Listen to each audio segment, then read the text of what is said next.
Well, I didn't expect a standing ovation. Wow. Tonight's like kind of unbelievable, frankly. And I think about it, and I'm like incredibly honored, as all of y'all could imagine. And I've been around the company for 40 years, and but at the end of the day, there's really only one group to thank, and that's our people. So I'll talk more about that in a second. But first of all, I'd like my family and all of the Luck Associates that are here to stand right now.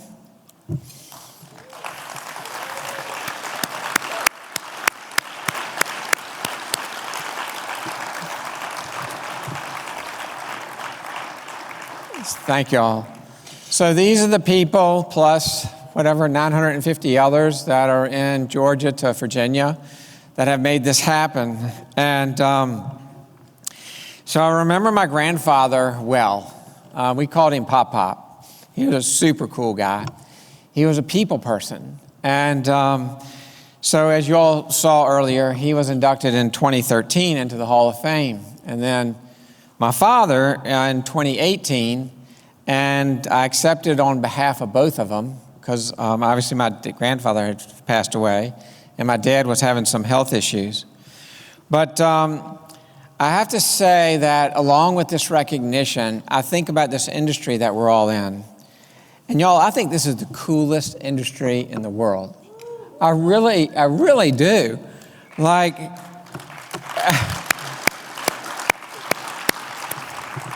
so, you look at around each one of our quarries, and we literally have built, right? All of the infrastructure, the roads, the schools, every pipe has rock around it, every fiber optic cable has rock around it, and airports and homes, and it's really unbelievable to me when I look at aerial photography and look at the impact that we have had for people and their quality of life and the difference it makes, and it's real, and it's so I asked myself, I said, where would we be without rocks, y'all? Like, where would we be? And when I look back at the pictures during my grandfather's days of the Model T Fords running down a road, right? There were ruts. We would be in the mud. That's where we would be, because that's essentially what our industry does, is it makes this incredible quality of life, which I love, and I think it's so cool. Well, there's two things I want to talk about tonight. One of those is developing people, and the second one is your legacy. And the first thing is, on the people side, what I believe is that all of us have untapped potential. It doesn't matter how old you are, it doesn't matter what your education is, it doesn't matter what your background is. What I believe is that every single person in here has the ability to grow into the next version of themselves, the best version of themselves, and that is dependent upon the people that they hang around with. That depends on the place they go to work and what sort of resources and culture is there and how much emphasis is there to grow people to be the best mom, dad, right? We all have a bad version of ourselves, don't we? Am I the only one who has a bad version, right? All of us have a bad version of ourselves, right? And then we also know when we get it right. So the technical training that we go through and the leadership training, to me, that rounds us up to be the best version of ourselves. So this is something that I believe our people end up taking to our customers and to our neighbors, right? When they complain about a shot, like, how does our associates show up for them, right? So, and our people touch vendors and people well beyond our dreams. Our people every day are touching other people in the world. So we have this incredible, I'd say, opportunity to identify what our own values and beliefs are, and then find people who sign up for that and then pour into them. So that is something that started in some way, shape, or form with my dad and my granddad as far as my life is concerned. The second part around developing people I think is super cool is this association. So raise your hand if you've ever been to Capitol Hill with NSSGA. Raise your hand if you've ever been there. Okay. Do you remember the first time you went? I remember the first time I went, I was scared to death. I was like, what am I going to tell these congressmen and all these people, right? Over time, the staff at NSSGA, they got us comfortable doing these things. So all the people we take to the Hill, they end up growing in their potential. They end up being more confident. They can better spoken. I think about RockPack, and I think about the work that we've done in that regard and how we've brought our people into it and explained why it's so important to support the people that politically support our directions. Some of our people have given technical presentations at conferences. They get nervous as they can be, right? And they get up there and they do the presentations and they're so proud.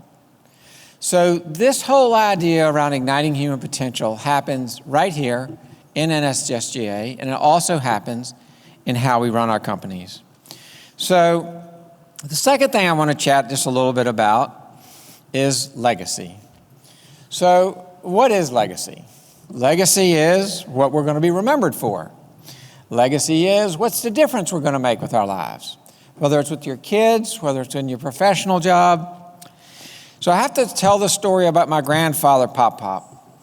So at the first quarry he ever owned, he bought a railroad cook car. And this is the last car on a train back in the day. He pulled it into a spur and set it right by the plant. This was in the 1920s.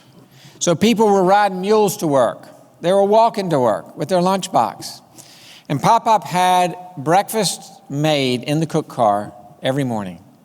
Men, women, every walk of life, every race, all together.